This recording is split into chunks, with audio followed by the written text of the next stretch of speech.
Okay, guys, I'm going to try and draw for you the curve. Yeah, so the curve of leads. Now, this is new leads, so it's new leads only. So it's very sensitive to conditions. Yeah, so condition sensitive. Right.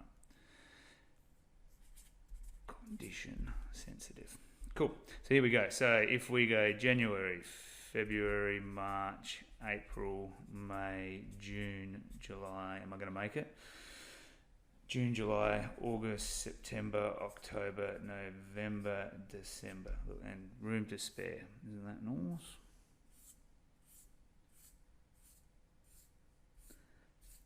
Months of the year. Prepared earlier? No, not really. They should all be even, right? Okay, so now this is where our curve comes through. So we normally enter, depending on the season, we'll go with this year, because this year is probably more typical than the last 3 years, because it's had a low March. So we have a low March, we have a high around October, and we have a kick up in April, and kind of like a bit of a plateau that kind of like goes across there, like that. And then we obviously pick up into here like that. That's out of proportion. That shouldn't be actually that big. This is much bigger than that again. So this really should come through about there and then up. So ignore that one there. So it's only a little bit of a kick up, but it's enough just to give us a bit of work. And remembering this is only new leads, so you get a kick up too from all your regs. So this doesn't include regs, but it is very obviously seasonally orientated, because this is when a lot of them call us, right? But this is through here, and even to be honest with you, it's just there, but you guys do keep yourself going over that period of time with additional services. So you tend to do all your additional services, and they tend to run out about here, right, where you've really thrashed all the additional services out of your clients' yards. And we did talk about that in the last one, and how to deal with that as well. But so up until this point, right, so everyone feels it around here, right? Now, the reason I want to show you a couple of those things is because now is when it's the hardest time of the year, right? So this is when you're going to feel it the most. So how strong you are is really how strong you are over this period of time. I also want you to have an understanding of that, because the next one I'm going to show you after this is actually got to do with this as well, and it's got to do with the ability for you to take leads in springtime and not just shut down to zero, right? That's one of the big components. So in order for you to have that, I'll have that conversation with you in a minute, I needed to be able to show you this and show you that we have got a very steep curve here. This is when everyone's down for territory and hungry for work, for sure, absolutely, and it's the lowest point, and you should feel the pain associated with the lowest point so you can change for next year, whatever that involves for you, bigger buffers normally and stuff. So, but the main point is, your ability to be able to handle leads in spring has actually got a lot to do with your ability to take total leads, which has a lot to do with the health of your business. So that was very important to show you that. So I wanted to show you the chart that we've got, and obviously the low point, and then lead into the next chart, because obviously at this low point here, where we are now, this is when most people are trying to are saying to me, you know, I need more leads, I need more leads, yeah? So feed my citizens, feed my people in my community, feed my franchisees. How do I feed my franchisees at this point, right? So, and that led to an analysis of the next graph that I did as well. So we'll switch over to that one now. Okay, guys, let's have a look at this graph, hey? So where did this graph come from? Why did I create this graph, which I'll go in? I know you can't see it at the moment. I'm going to zoom in and stuff like that to it. But it basically came from the fact that I'd quite often have guys come to me and ask, you know, or say, I need more leads, probably at this time of the year, as we talked about. And I'd go like, oh, wow, you know, those guys that tend to come to me and ask this, not all the time, but quite often were guys that took heaps of leads, and you just knew that they took heaps of leads. So I'm like, well, why would you need more leads, mate? Like, you take heaps of leads per year, don't you? Like, I just need more leads. I'm like, okay, well, let me have a look at how many leads you actually take. And that's where I suppose this all started. I went like, well, what do they take? What's the average? And what does it look like? And that's what that graph in front of you actually shows. It actually shows every person in the group, and it shows the amount of leads that they've taken for a year on an annual basis. So that was one thing of inquiry that I kind of needed answered.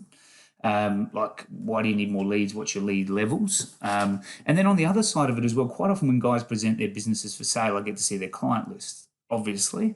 And quite often those client lists are very average. And I'm like, well, why is prices so low? Why do they take no additional services? And it tends to be because the client base is shit because it hasn't been refreshed, right? So they haven't refreshed it because then I look at their leads and their leads are really low. So I'm like, well, why didn't you just take more leads and refresh your client base, have a great client base, and then you may not even be selling your business because it's making so much money. So anyway, so they're the two kind of like questions I needed answered, and that's where I kind of like came up with this need to do this graph.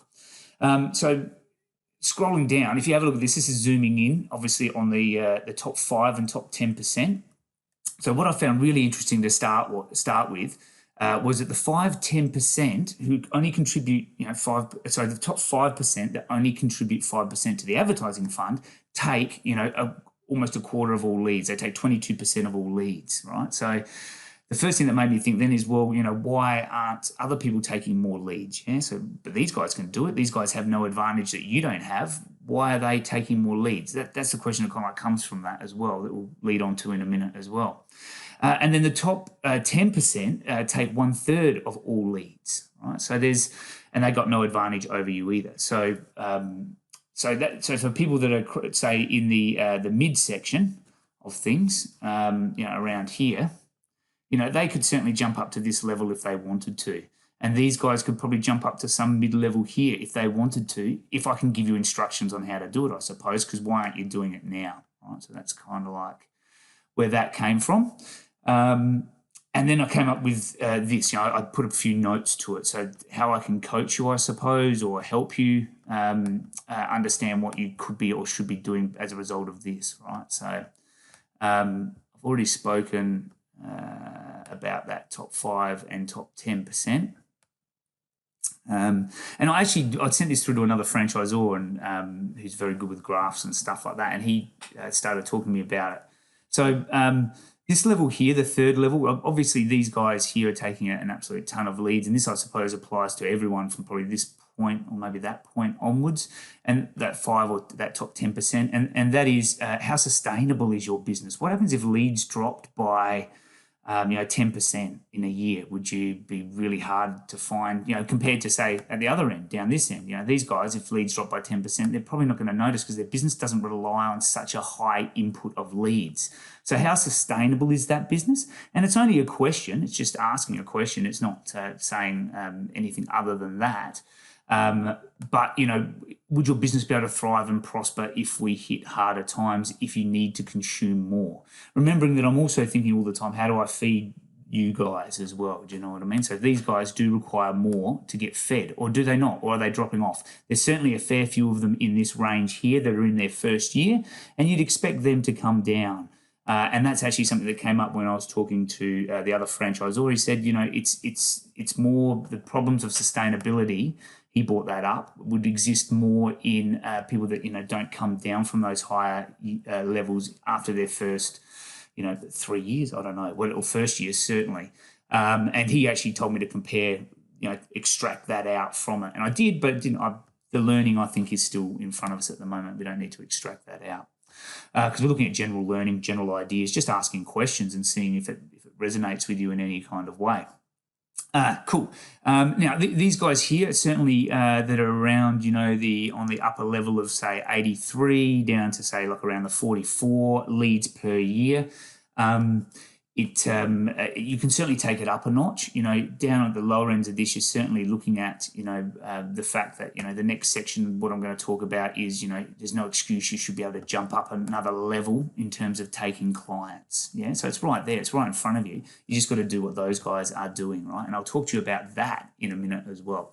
And then these guys down here, you've got to refresh it. I believe a business is like a shark. If you stop moving through the water, you die, right? You drown because you're not getting water through your gills, So all fish must keep on swimming. So these guys down here, are they? Or are they just operating very autonomously? Do they need to go up another level and their client-based quality is suffering as a result? Because they're not refreshing it and meeting new clients, and just sticking with the old clients and never going to new levels, never raising prices? Or is it just the fact that their business is very sustainable at this point? And listen, I certainly know that Jerry got to this point where, I think he might have been taking, we only put down for territories, but I reckon it was probably maybe maybe around the 40-ish, maybe per year. I still think it's important to keep on going, and that's what I mean. That worries me a little bit, just as much as anything on the higher end does as well. So I thought that was very interesting, right? So, and taught me a lot, I suppose, as well. So, but now where does this come to? Now, you saw the curve that I had up before that talked about the seasons. You would have noticed that I mentioned your ability to take leads in spring is probably what drives this more than anything else. So in other words, like in March, everyone wants leads, don't they? So you're down for leads. So that's great. You're taking leads. But when it comes to spring, what's your business's capability of handling leads in spring, which is very much related to your refreshing of your client base, right? So if you just, in spring, it's just coming at you from your regular clients and they're reducing their timelines and things like that on you from 4 to 3 weeks. There's heaps to be done in their backyard. What's your capability to meet new leads when new leads are available? And I think that's the difference, because otherwise these guys have the same advantage to you as you do on the upper ends of taking leads. They don't have some secret profile that you don't. It's just their ability to take leads when leads are there, right? When you don't necessarily need them, but you need them to drive your business and change your business. So that was a big take-in from me, that, the reason why these guys can get so many leads is because their businesses are capable of handling it over spring. So therefore, one of the KPIs for your business has to be your ability to handle more leads in spring, yeah? If you're just going to coast through spring, your client base is certainly not going to be, no matter what you say, is not going to be where it should be at the end of spring, or could be, where your client base could be. Okay, guys, listen, enough staring at the screen. I wanted to explain that to you. That was something that we got in the meeting, and then a lot of guys asked me, well, how do I get more leads? And I went, okay, well, why don't you get more leads? And it's because you're not taking leads in spring, from what I can gather. You may take some other things out of this chart. That's fine. It took me a while staring at it to think about it as well. So good. I hope it was valuable for you as well. Think about where you lie on this chart, and think about maybe some suggestions or some questions to ask yourself and your business that can help you drive your business, to a stronger, more sustainable, better business. Cool, guys. Thank you.